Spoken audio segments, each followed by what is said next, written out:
My son believed that if I died 40 minutes before the attorney arrived, everything I had spent a lifetime building would become his. At 72, I had accepted many uncomfortable truths. I accepted that my lungs would never recover after the pulmonary fibrosis diagnosis. I accepted that an oxygen concentrator would become my closest companion. I even accepted that growing older meant surrendering pieces of your independence one by one. But I never imagined I would have to accept that the greatest threat to my life wasn't my illness. It was my own child. The first thing I noticed that morning wasn't the silence, it was the pressure. An unbearable weight crushed against my chest as if invisible hands were squeezing every breath out of me. My eyes flew open. Darkness blurred at the edges of my vision. I instinctively reached for the oxygen cannula beneath my nose. Nothing. No cool stream of air. No familiar hum from the concentrator beside my bed. Only the shrill alarm screaming from somewhere to my left. I turned my head. The oxygen tube had been disconnected. Not kinked. Not accidentally pulled loose. Disconnected. The clear plastic line rested neatly beside the machine, as though someone had carefully removed it. I tried to inhale anyway. Pain exploded through my lungs. My emergency call button. Where was it? It always sat on the nightstand within reach. Now the table was empty. My phone was gone too. Panic surged through me. Every movement stole what little oxygen remained in my body. I stretched my arm toward the edge of the bed. Still too far. The room spun. My heartbeat pounded so violently I could hear it inside my ears. Then the bedroom door opened. Alaric, my only son, perfectly dressed in a charcoal suit, a silk tie, freshly polished shoes. He looked less like a worried son checking on his sick mother than an executive on his way to an important board meeting. His eyes met mine. He immediately saw the disconnected oxygen line. He knew exactly why I couldn't breathe. For one impossible second, I believed he would rush over, reconnect the tube, call 911, do something. Instead, he looked down at his watch. A slow, almost impatient sigh escaped his lips. "If you just go peacefully," he said, "it'll save everyone a lot of unnecessary fighting." I stared at him. Surely I hadn't heard him correctly. Surely oxygen deprivation was making me hallucinate. My fingers clawed weakly toward him. "Please. Please?" He didn't move. Not an inch. "There isn't enough time anymore," he continued quietly. "The attorney gets here at 10:40. If you're gone before then, everything becomes much simpler." Every instinct inside me screamed that I needed to survive. Not because I feared dying, because my son had already planned what would happen after I did. He turned toward the door. Without another glance, he walked into the hallway. The electronic lock clicked behind him. The sound echoed through the room with terrifying finality. I was alone. The alarm kept screaming. My lungs burned. Black spots swallowed more of my vision. I dragged myself a few inches across the mattress, reaching desperately for the oxygen tube lying just beyond my fingertips. Too far. Everything was becoming quiet. My body was giving up. Then someone entered the room. No footsteps, no words. Only a pair of steady hands lifting the plastic tubing. The oxygen line clicked back into place. A second later, cool air rushed into my lungs. I gasped so violently tears streamed down my face. I tried to focus on the person standing beside my bed, but my vision refused to clear. All I could make out was a silhouette before it disappeared as silently as it had arrived. At that moment, I believed a stranger had just saved my life.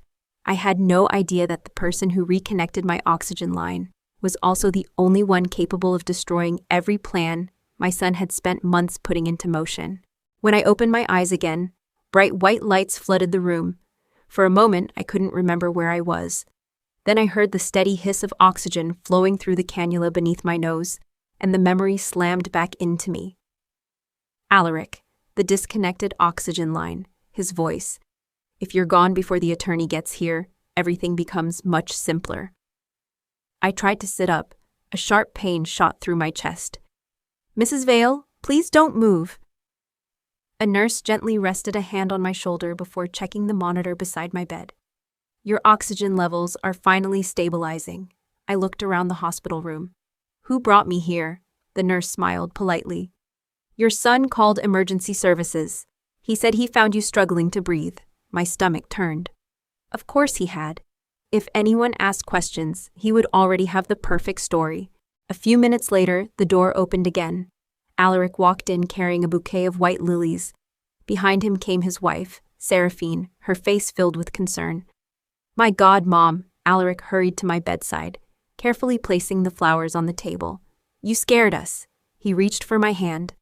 I pulled it away. The movement was weak, but deliberate. His smile didn't disappear. Instead, it became softer, almost sympathetic. There you are, he said quietly, looking toward the physician entering behind him. She's still confused. Confused. One word. That was all it took. The physician glanced from me to Alaric. Your son said you've had several episodes of disorientation recently. I stared at him. No. My voice barely came out. I swallowed painfully. He disconnected. The doctor leaned closer.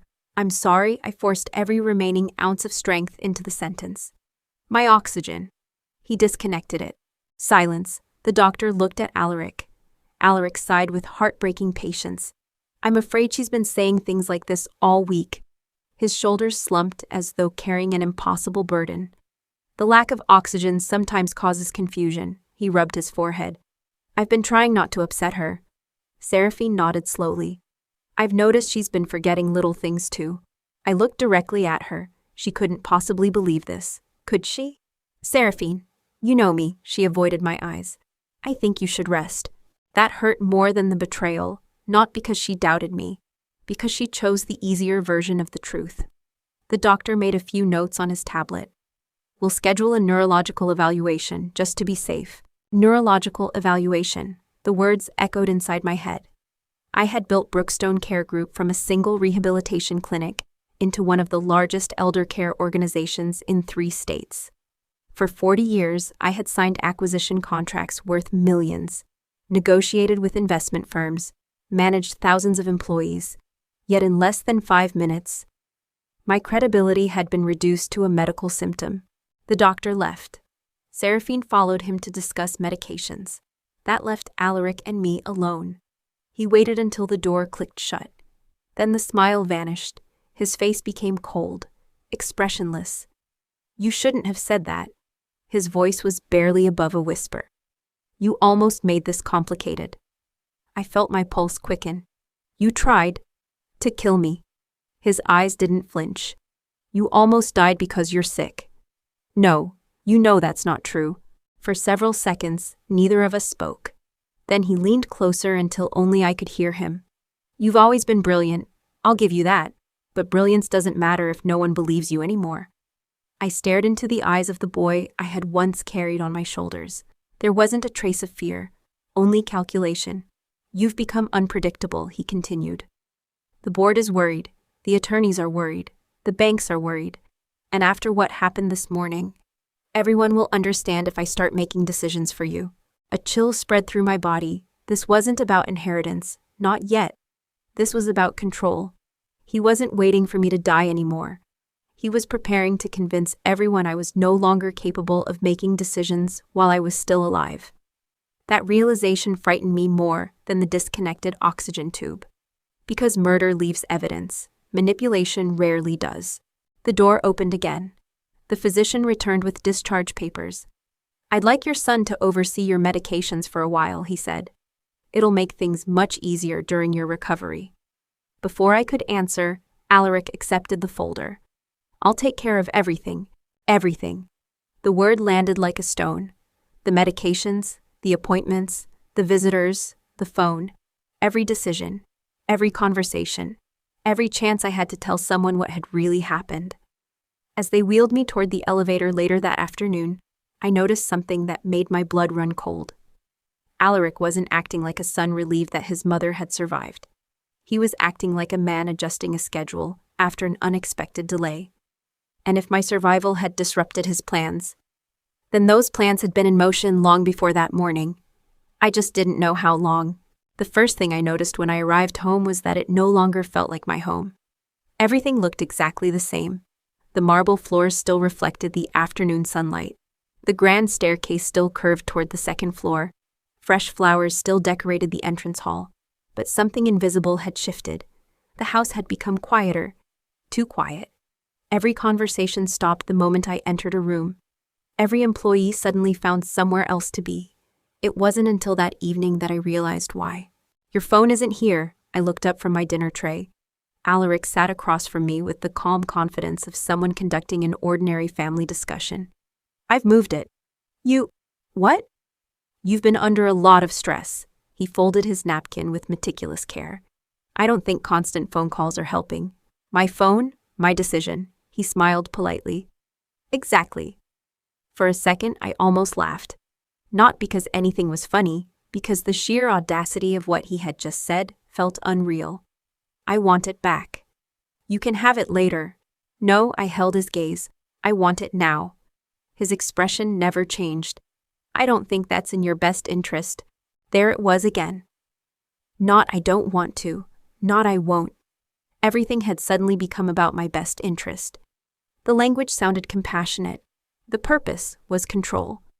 He stood before I could answer. "I've arranged a few things while you were in the hospital. You'll see." By the next morning, my routines had disappeared. The medications I had organized for years were gone. Instead, each dose arrived in small plastic cups prepared by someone else. My bedroom door, once left open, now remained closed unless someone unlocked it. Even the housekeeper who had worked for me for almost 20 years seemed nervous whenever she entered my room. She avoided eye contact. She barely spoke. It wasn't fear of me, it was fear of him. Late that afternoon, I heard voices downstairs, a familiar one. Mrs. Vale always preferred the blue folder. I recognized it immediately. Margaret, my executive assistant. She had managed my schedule for 12 years. I started toward the staircase. Halfway down, I heard Alaric interrupt her. "She won't be reviewing company files anymore." There was an uncomfortable silence. Margaret spoke carefully. "Mrs. Vale specifically asked me to bring the quarterly reports." "That won't be necessary." "I'd rather hear that from her." "You won't. From now on, all corporate matters come through me." I stepped into the foyer. "Margaret," she turned, relief instantly crossing her face. "Mrs. Vale." Before she could take another step, Alaric moved between us. "Mom needs to rest." "I'll decide when I need to rest." Margaret opened her briefcase. "I only need 10 minutes. "No." Alaric didn't even look at her. "The meeting is cancelled." "It isn't your meeting to cancel.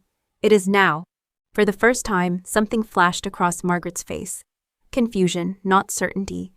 She looked from him to me. Something wasn't adding up. I took one slow breath. "Margaret, please email everything instead." Alaric answered before she could.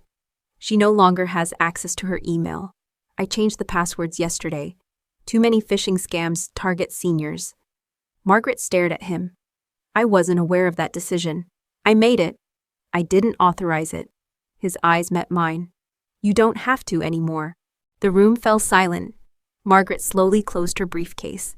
"I understand." No, she didn't. But she understood enough to recognize this conversation shouldn't continue in front of witnesses. As she left, our eyes met for less than a second. She gave the smallest nod. It was almost imperceptible. Yet it told me one important thing. She wasn't convinced. The restrictions multiplied over the next several days. Visitors now had to schedule appointments through Alaric. Every prescription refill required his approval. The driver who had worked for me since retirement suddenly accepted another opportunity.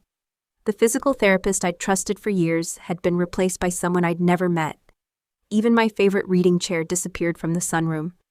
The new therapist suggested a different layout, Alaric explained. Every explanation sounded reasonable. Individually, none of them seemed alarming. Together, they formed a cage, one without bars. On Friday morning, Seraphine entered my room carrying breakfast. She looked exhausted. Dark circles rested beneath her eyes.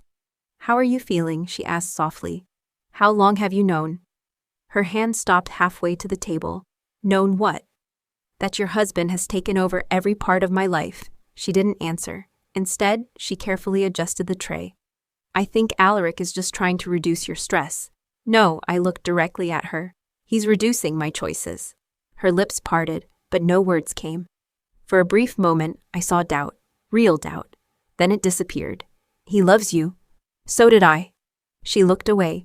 That afternoon, while Alaric believed I was sleeping, I heard him talking on the phone outside my bedroom. She's isolated now. No, she can't contact anyone directly. The physician already documented cognitive concerns. He laughed quietly. Exactly. Once the capacity evaluation is complete? His voice dropped too low for me to hear the rest. Capacity evaluation. The words hit me like ice water. Everything suddenly fit together.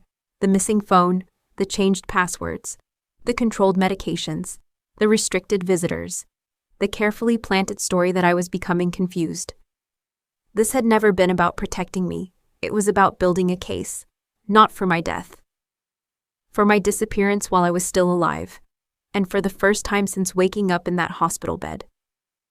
I stopped thinking about how I was going to expose my son. Instead, I began asking a far more dangerous question. What was Alaric so desperate to hide that he needed complete control over every person who could still hear my voice? I stopped arguing after that. Not because I had surrendered, because I finally understood something that had taken me far too long to see. Every protest I made became another piece of evidence against me. Every emotional outburst reinforced the story Alaric was telling. So I smiled. I thanked the nurses. I took my medication without complaint. I answered every question calmly, and I watched. People reveal far more when they believe you've stopped paying attention. 3 days later, Alaric announced that my physical therapy session had been moved downstairs. The therapist is waiting in the library. I almost laughed.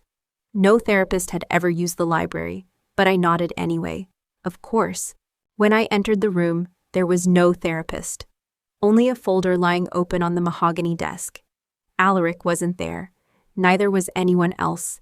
Someone had been interrupted. I shouldn't have looked. But instinct overpowered caution. I walked to the desk.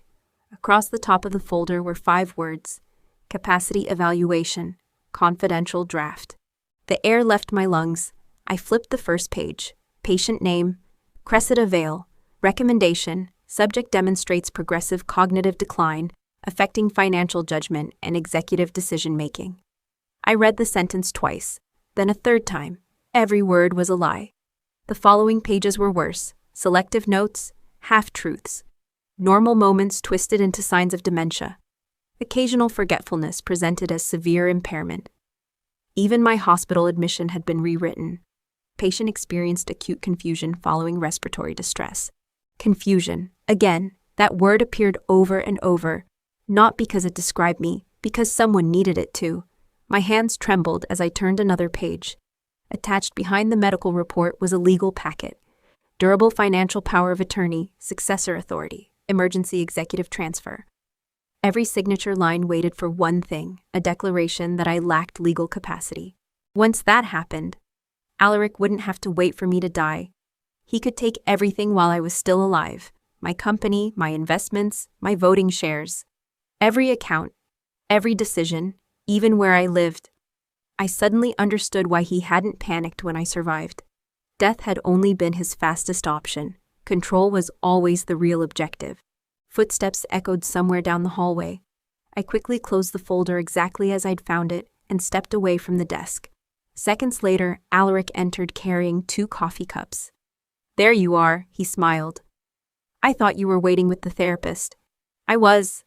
The therapist had to leave. He placed 1 cup on the table. "Would you like some tea instead?" He was watching me, not casually, carefully, looking for the smallest sign that I'd opened the folder. I gave him nothing. "No, thank you." For just a fraction of a second, his eyes narrowed. Then the smile returned. "You seem calmer these past few days." "I've been thinking." "I'm glad," he sounded almost relieved. Acceptance makes difficult transitions easier. Transitions, another carefully chosen word. Not recovery, not healing, transition. As if my life were already ending. That evening, I sat alone beside the bedroom window, watching rain streak across the glass. My late husband, Adrian, used to say that people rarely destroyed families overnight. They did it one quiet compromise at a time. Back then, I thought he was talking about business partnerships. Now I realized he had been talking about trust. Real trust. Not the legal documents, the invisible kind. The kind a son could spend decades earning. and lose in a single morning. I looked toward the framed photograph on my dresser. Adrian stood beside me in front of the first Brookstone Care Group facility we'd ever opened. We had been exhausted, terrified, proud. "I'll protect it," I whispered. Whether I meant the company or his legacy, I wasn't entirely sure. The opportunity arrived sooner than I expected. The next afternoon, Alaric left for a meeting downtown. Seraphine accompanied him.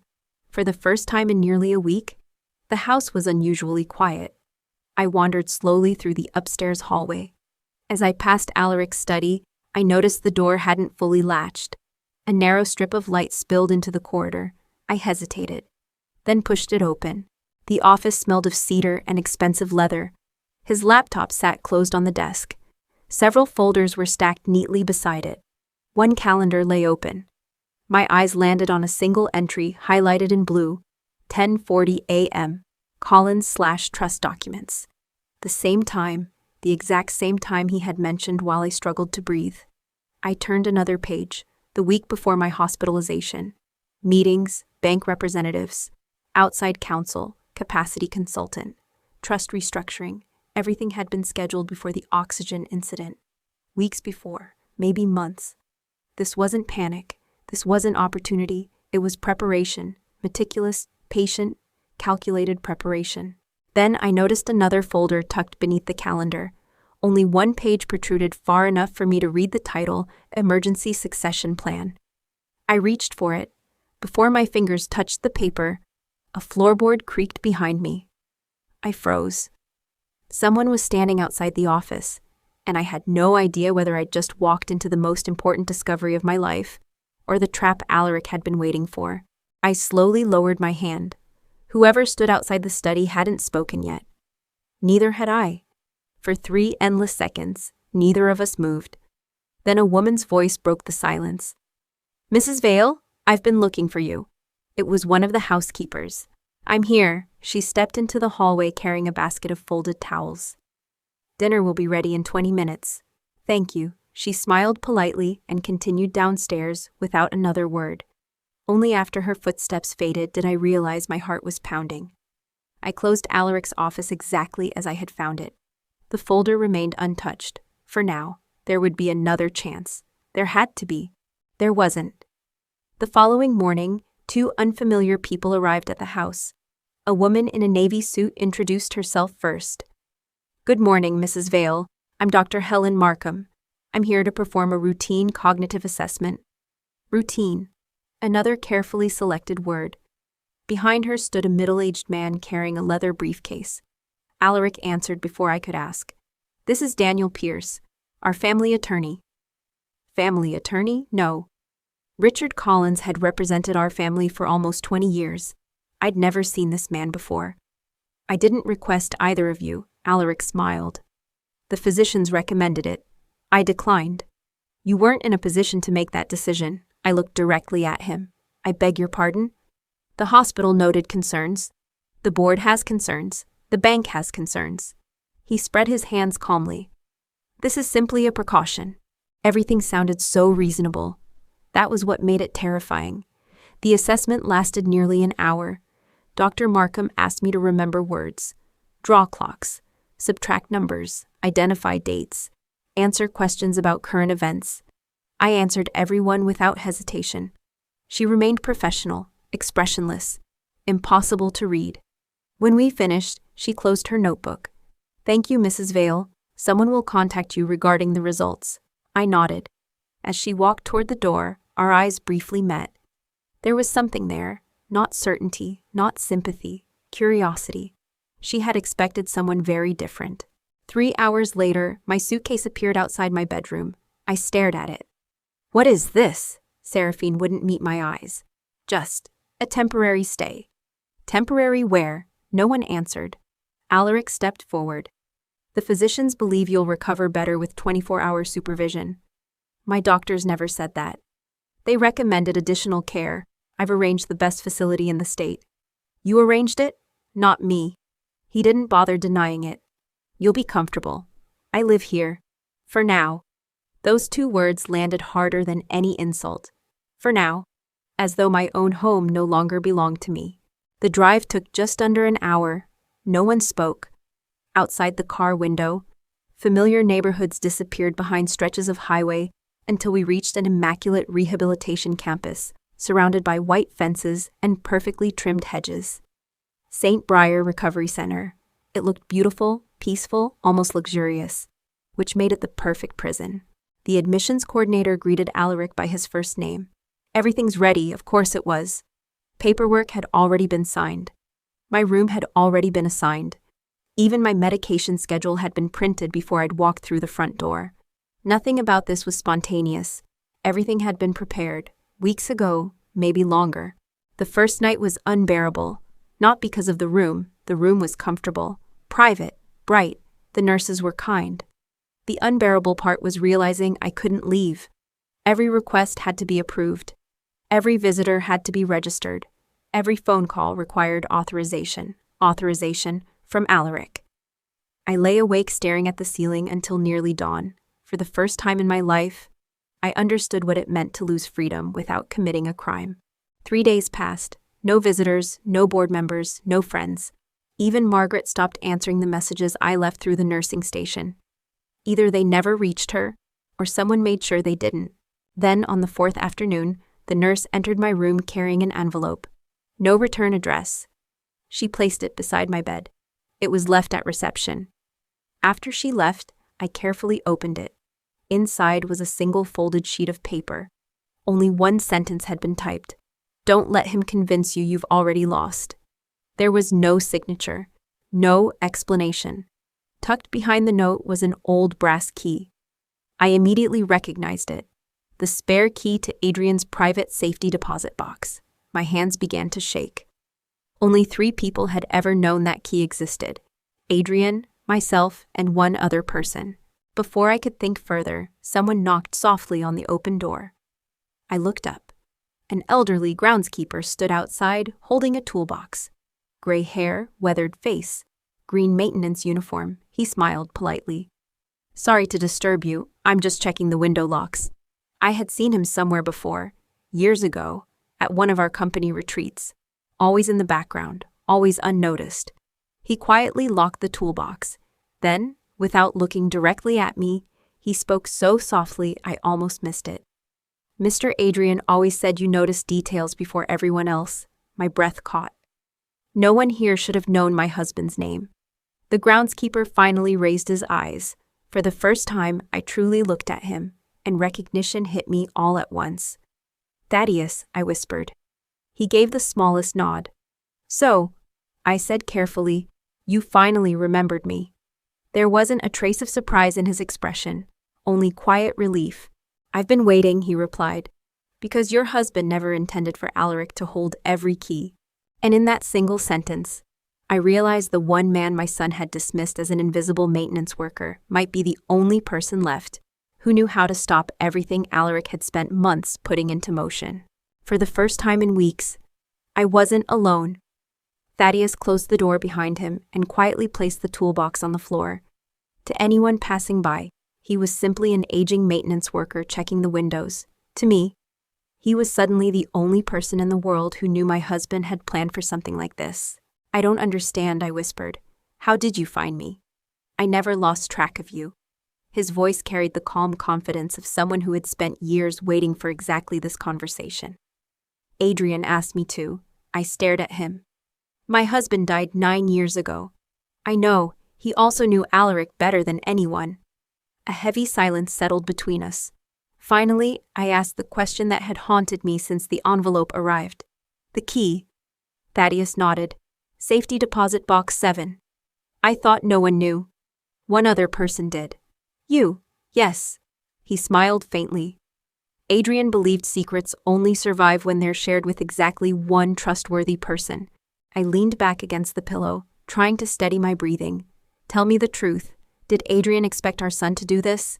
Thaddeus didn't answer immediately. Instead, he walked to the window and pretended to inspect the lock before speaking. He hoped he was wrong. That's not an answer. It's the only honest one. He turned toward me. Adrian loved Alaric, but he never fully trusted his ambition. I felt those words settle somewhere deep inside me. because they explained something I had never understood. Adrian had adored our son, yet every major ownership document, every corporate safeguard, every succession plan had always required more than one signature. At the time, I thought he was simply being cautious. Now I realized he had been protecting the company from becoming any one person's kingdom, even our son's. "Who are you really?" I asked. "You aren't a maintenance worker." A quiet laugh escaped him. "No, I haven't been one for many years." He reached into his jacket and removed a slim leather card holder. Inside was a single identification card. Thaddeus Rowan. Trust Guardian. I looked up. Trust Guardian? The Vale Legacy Trust has always required one. I've never met one. That was intentional. I frowned. Why? Because if beneficiaries know who the Guardian is, they'll eventually try to influence him. He slid the card back into his pocket. My job was never to manage your money. It was to protect Adrian's intentions. Every sentence answered one question, and created 3 more. "So you've been watching all this happen." "I've been documenting it." My pulse quickened. "You know about the oxygen line?" "Yes." "You know about the capacity evaluation?" "Yes." "You know Alaric is trying to seize control?" "I know much more than that." He paused. "But knowing and proving are very different things." I closed my eyes for a moment. "I'm tired." "I know. I don't mean physically. I spent my entire life teaching my son integrity. My entire life believing love was enough. When did I fail him?"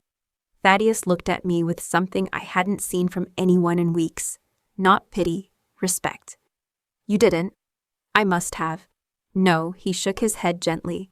"Parents teach values. Adults choose whether to live by them." The words hit harder than I expected. For weeks, I'd been searching for the moment I ruined my son, the decision that turned him into the man who watched me suffocate. Maybe there wasn't one. Maybe every terrible choice had belonged to him, not me. "What happens now?" Thaddeus walked back toward the bed. "Now you stop fighting the wrong battle." "What do you mean? You've been trying to convince people Alaric is lying." "Yes. That's almost impossible." My shoulders sank. "So I've already lost." "No, you've simply chosen the wrong battlefield." He lowered his voice. "People rarely change their minds because someone says they're being deceived. They change their minds when deception exposes itself." I looked at him. "What are you asking me to do?" "Nothing." "Exactly," I blinked. "I don't understand." "You stop resisting. You stop arguing. You stop correcting people. You become exactly the woman Alaric believes you are." He let the sentence hang in the air. "A harmless old widow. A woman too exhausted to fight. A woman who's finally accepted her son's help." Every instinct rebelled against the idea. "That feels like surrender." "No, it feels like camouflage." Over the next several days, I followed his advice. When nurses asked how I felt, I smiled. Much better. When Alaric visited, I thanked him for arranging my care. "I know you're doing your best." His shoulders visibly relaxed. The suspicion in his eyes slowly disappeared. He began talking more freely. He answered phone calls in front of me. He discussed meetings without lowering his voice. Twice. He even left legal folders sitting open while stepping into the hallway, because as far as he was concerned, the dangerous version of his mother no longer existed, exactly as Thaddeus intended. One afternoon, Alaric arrived wearing the same charcoal suit I'd seen the morning he disconnected my oxygen. He looked almost cheerful. "I have good news." I smiled weakly. "Oh?" "The board meeting is next Thursday." He pulled a chair closer to my bed. "We're finally bringing everything to a close." "What does that mean?" "It means everyone agrees stability is what's best. The company needs a permanent executive. The banks agree, the advisors agree. I'll officially assume operational control." He searched my face, waiting for outrage, waiting for resistance. Instead, I simply nodded. If that's what everyone believes is best, relief flashed across his face before he could hide it. For the first time, he truly believed he had won. After he left, I looked toward Thaddeus, who was trimming hedges beneath my window as if he had heard nothing. He didn't look up. He simply raised one gloved hand almost imperceptibly. The signal was clear. Let him celebrate. Victorious people stop watching for danger. And next Thursday, Alaric was going to walk into that boardroom believing every piece on the board belonged to him. He had no idea the game he thought he'd already won hadn't truly begun. The board meeting began at precisely 10:40, the same time. The exact minute Alaric had mentioned while I lay in bed fighting for air. I noticed the irony immediately. He had once expected me to be dead before this meeting ever took place. Instead, I arrived 10 minutes early. A wheelchair rolled quietly across the polished marble floor of Brookstone Care Group's executive headquarters. Employees looked up as I entered. Some smiled politely, others looked genuinely surprised. A few seemed uncomfortable. Rumors had spread quickly over the past month. Most believed I was no longer capable of managing the company. Many probably wondered why I had been allowed to attend at all. Alaric stood near the front of the boardroom speaking with several directors. When he saw me, surprise flashed across his face. Only for an instant. Then his familiar executive smile returned. "Mother?" He walked toward me with practiced warmth. "I'm so glad you felt well enough to come." "I wouldn't have missed it." He leaned closer. "You don't need to say anything today. I know this has all been overwhelming." I smiled. So thoughtful. He mistook my calm for surrender, exactly as Thaddeus predicted. The boardroom slowly filled. Directors, senior executives, outside auditors, investment representatives, department heads. Richard Collins, our longtime trust attorney, entered carrying a leather portfolio. Unlike everyone else, he looked directly at me, then gave a respectful nod. Interesting. Alaric noticed it too. For just a fraction of a second, his smile tightened. At exactly 11 o'clock, the chairman called the meeting to order. "Ladies and gentlemen, today's primary agenda concerns executive continuity and governance." The formal presentations began. Financial reports, operational summaries, forecasts. Everything proceeded exactly as Alaric had planned. He delivered a polished presentation highlighting steady growth, occupancy rates, expansion projects, cost reductions. He spoke confidently, smoothly, like a man already sitting in the chief executive's office. Several directors nodded approvingly. One even applauded. When he finished, the chairman smiled. "Thank you, Alaric. I believe we've all seen remarkable leadership during this difficult period." A murmur of agreement spread around the room. Then the chairman turned toward me. "Mrs. Vale, before we proceed to the succession resolution, would you like to make any remarks?" The room became completely silent. Alaric answered before I could. "My mother is still recovering. I don't think we should tire her." I looked at him, then back at the chairman. "I only need 5 minutes." The chairman hesitated. Finally, he nodded. Of course. Alaric didn't object. Why would he? He believed I was about to announce my retirement. I slowly stood. The room watched carefully. I wasn't strong. My breathing remained labored. The oxygen cannula rested beneath my nose. Everything about me suggested weakness. Exactly what Alaric wanted everyone to see. I folded my hands together. "I won't ask anyone to believe my opinion today." Several people exchanged confused looks. "I won't accuse anyone. I won't defend myself." I paused. "I only have a few questions." Alaric smiled, confident, comfortable. Questions couldn't hurt him. Not anymore. I looked directly at him. "Alaric." He nodded politely. "Yes?" "When I was hospitalized, you told the emergency physician I'd been increasingly confused. Is that correct?" "Yes." "You were concerned." "Of course." I nodded. "Thank you." I waited just long enough for everyone to relax again, then asked my second question. "How did you know the oxygen tubing had become disconnected?" He blinked. "I found it." "You found it disconnected?" "Yes." "I see." I let another silence settle over the room. No accusations. Only patience. Then I continued. "The hallway security camera outside my bedroom. When exactly was it removed?" His expression changed almost imperceptibly. "I'm not sure." "You approved the maintenance request." "I'd have to check." "So you don't remember?" "No." I nodded again. "No problem." Another pause. The room had become noticeably quieter. People were no longer looking at me. They were watching him. I asked the next question softly. "The attorney's appointment. You told me it was scheduled for 10:40, correct?" He frowned. I don't remember saying that. You don't? No. I looked toward Richard Collins. Mr. Collins, when was our meeting originally scheduled? Richard opened his planner. 10:40 a.m. Exactly. I turned back toward my son. So, you somehow knew the appointment time, before anyone had informed me. Alaric shifted his weight. I arranged the meeting. Naturally, I knew. Of course, I smiled gently. Then perhaps you can answer one final question. His confidence had begun to crack. I could see it now, tiny fractures beneath the polished surface. The room could see it too. I rested both hands on the podium. When was the first draft of the capacity evaluation prepared? Silence. Real silence. Alaric didn't answer. Instead, he looked toward one of the attorneys seated across the room. It lasted less than a second, but it was enough. Richard Collins quietly opened the leather portfolio he had carried into the meeting. Without saying a word, without interrupting, he removed a thick folder and placed it on the conference table. Every eye in the room shifted toward it, and for the first time since this nightmare began, I watched uncertainty replace certainty in my son's eyes. The room remained silent. No one reached for the folder, no one spoke.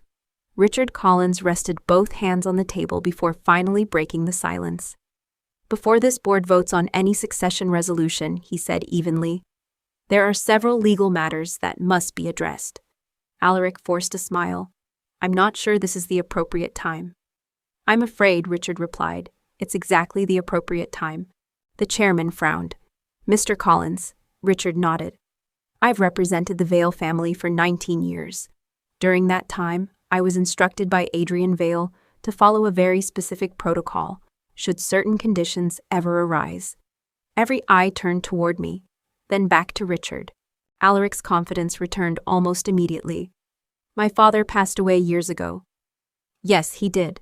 Richard calmly opened the folder. And fortunately for everyone in this room, he planned well. The first document slid across the conference table, not toward me, toward the chairman. Please review the final page. The chairman adjusted his glasses. His eyebrows slowly lifted. What is this? Richard answered before anyone else could.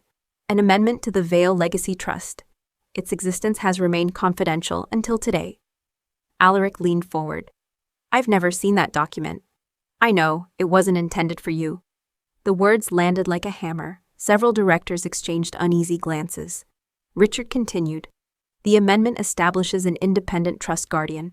The guardian possesses authority to suspend any transfer of executive control if there is credible evidence that a beneficiary has attempted to manipulate, coerce, or unlawfully remove another beneficiary. Alaric laughed, a short dismissive laugh. So where is this mysterious guardian? I'd like to meet him. You already have. Richard looked toward the rear of the room. Every head followed his gaze. The conference room doors opened quietly. An elderly man walked inside wearing the same maintenance uniform everyone had ignored all morning. Several executives frowned in confusion. One whispered, Isn't that the groundskeeper? Thaddeus removed his work gloves, then his maintenance badge. He placed both on the conference table.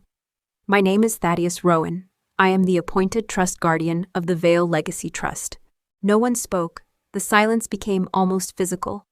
Alaric recovered first. This is ridiculous. He's a maintenance worker. He was, Richard corrected him. That role provided exactly the level of anonymity Adrian required. Thaddeus stepped forward. For 9 years, I observed, I documented, and I intervened only when the trust required it. He looked directly at Alaric. Unfortunately, that moment arrived. Alaric stood abruptly. On what basis? You can't simply invent accusations. No, Thaddeus nodded. I can't, but evidence can. Richard opened another section of the file. This is the building maintenance log. He handed copies to the directors. The hallway security camera outside Mrs. Vale's bedroom was removed 4 days before her respiratory emergency. One director looked up. Who authorized this? Richard turned another page. The request bears Mr. Alaric Vale's electronic approval. Alaric immediately answered. It was routine maintenance. No. A different voice interrupted. The head of facilities slowly stood. I never submitted that request. We reviewed our records yesterday. There was never any maintenance scheduled for that hallway. A ripple spread across the boardroom. Alaric's jaw tightened. Richard continued. The next exhibit, he held up another report, the oxygen concentrator system log. Several directors looked confused. Richard explained. Modern concentrators record interruptions. He placed enlarged timestamps on the screen. Mrs. Vale's oxygen supply stopped at 9:58 a.m. Power remained active. No mechanical malfunction occurred. The tubing was manually disconnected. Alaric shook his head. That proves nothing. It proves someone removed the line. It doesn't prove who. Correct, Richard nodded. It doesn't. He calmly stepped aside. Mrs. Vale? I looked directly at my son. I'm not asking this board to convict you. I'm asking you a question. If you found me unconscious, how did you know the oxygen tube had been disconnected before entering the room? He opened his mouth, closed it again. The directors waited. No answer came. Then the outside auditors requested permission to speak. The chairman nodded. The lead auditor rose from his chair. Our investigation began 6 weeks ago. Alaric turned sharply. What investigation? The auditor ignored him. We discovered multiple attempts to restructure executive authority before Mrs. Vale's hospitalization. A new file appeared on the screen. Meeting schedules, draft agreements, internal memoranda, bank correspondence. Every document carried dates. Every date came before the morning I nearly died. One director leaned forward. You're saying the succession plan had already begun? Yes. Long before Mrs. Vale was declared medically impaired. The room erupted into whispers. Alaric slammed both hands onto the conference table. This is absurd. I was protecting the company. No, I answered quietly. You were protecting your timetable. His face turned toward me. For the first time all day, the polished executive disappeared. What remained was raw anger. You have no idea what it takes to run this company. I've spent my entire life cleaning up your outdated decisions. You were too old, too slow, too sentimental. His breathing became heavier. I couldn't keep waiting. The room fell silent again. He didn't notice. He kept talking. As long as you stayed alive, nothing moved. You wouldn't step aside. You wouldn't sign. His voice cracked with frustration. So what was I supposed to do? Watch everything fall apart because you refused to let go? I never interrupted him. Neither did anyone else. Because every sentence buried him deeper. Then, he said the one thing no lawyer could take back. You were dying anyway, so what difference would 40 more minutes have made? Silence. Absolute silence. No one moved. No one breathed. The words hung in the air like shattered glass. Alaric realized what he had just admitted. Too late. He slowly looked around the room. Every face had changed. There was no sympathy, no admiration, no uncertainty, only disbelief. Then a chair scraped quietly across the floor. Everyone turned. Alawan. She had been sitting silently beside her mother throughout the meeting. Tears filled her eyes. She looked at her father for a long moment. I kept hoping Grandma was wrong. Her voice trembled. I kept telling myself there had to be another explanation. She swallowed hard, but she wiped away a tear. You just gave us one. She walked across the room, past Alaric, without touching him, without looking back. She stopped beside my wheelchair and gently placed her hand over mine. I believe you. Those 3 words hurt him more than every document Richard had presented. Because companies could be rebuilt. Trusts could be rewritten. Fortunes could be lost and earned again. But there was no legal document powerful enough to restore the respect that had just disappeared from his daughter's eyes. The chairman slowly stood. His expression was solemn. I believe we've heard enough. He looked around the table. All those in favor of immediately suspending Mr. Alaric Vale from every executive responsibility pending a full independent investigation. Hands began to rise, one after another, without hesitation, without debate, without a single vote in his favor. For the first time since the morning he stood beside my bed and watched me struggle for breath. My son finally understood what it felt like to lose everything. No one spoke after the vote. Not immediately. The silence inside the boardroom felt heavier than any argument ever could. Alaric remained standing at the end of the conference table. His hands were still planted against the polished wood. His breathing had become uneven. He looked around the room as though expecting someone, anyone, to come to his defense. No one did. The directors who had praised his leadership less than an hour earlier now avoided his eyes. The executives who once hurried to agree with every proposal quietly gathered their papers. Even the attorneys remained silent. Respect, I realized, could disappear much faster than it was earned. The chairman finally cleared his throat. Mr. Vale, effective immediately, your executive authority is suspended. You are to surrender all company-issued devices, access credentials, and corporate identification before leaving the building. Alaric let out a short, bitter laugh. So that's it? After everything I've done for this company? No, the chairman replied. After everything you've done to this company. 2 security officers entered the room, not aggressively, professionally. One stepped forward. Sir, we'll escort you to collect your personal belongings. Alaric didn't move. Instead, he looked at me. For several long seconds, we simply stared at one another. I searched his face for regret, for shame, for even the smallest sign that he understood what he had destroyed. I found none. Only anger. You think you've won.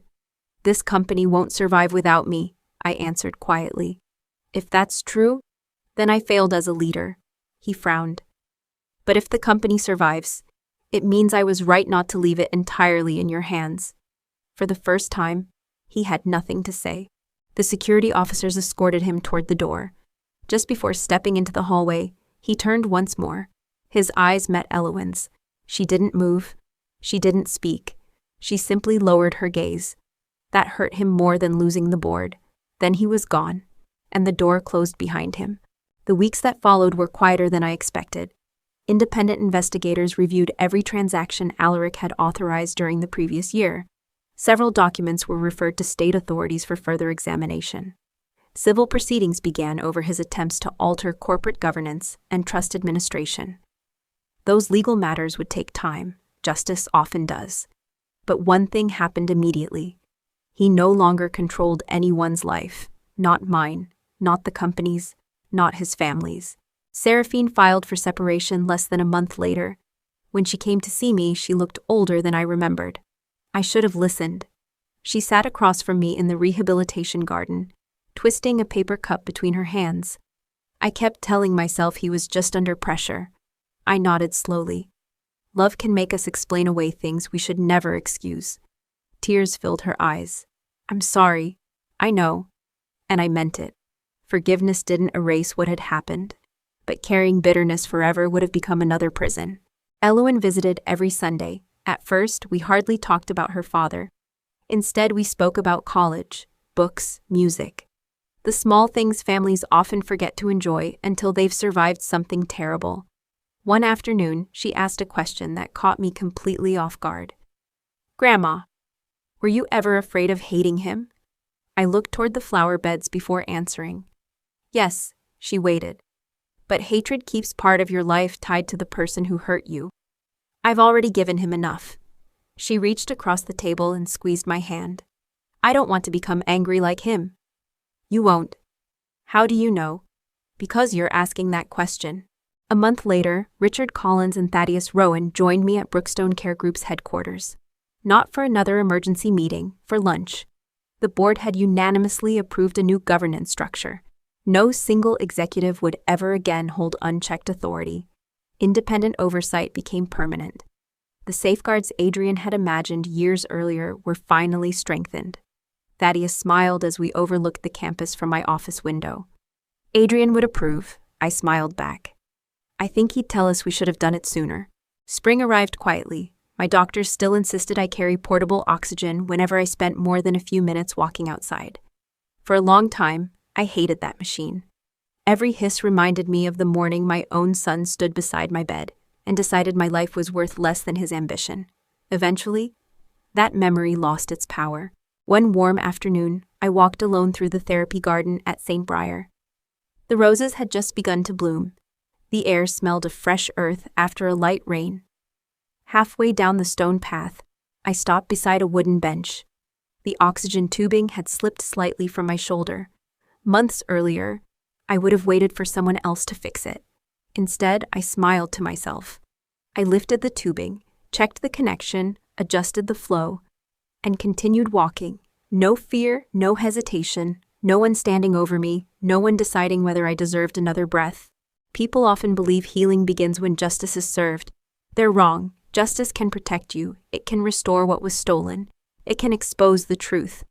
But healing begins much later, on the first ordinary day, when you realize the person who tried to control your life no longer controls your thoughts. I still loved the little boy my son had once been. I always would. But I no longer trusted the man he had chosen to become. And those are not the same thing. As I reached the garden gate, sunlight broke through the clouds. I took a slow, steady breath. The oxygen flowed exactly as it should. This time, the person protecting my life was me.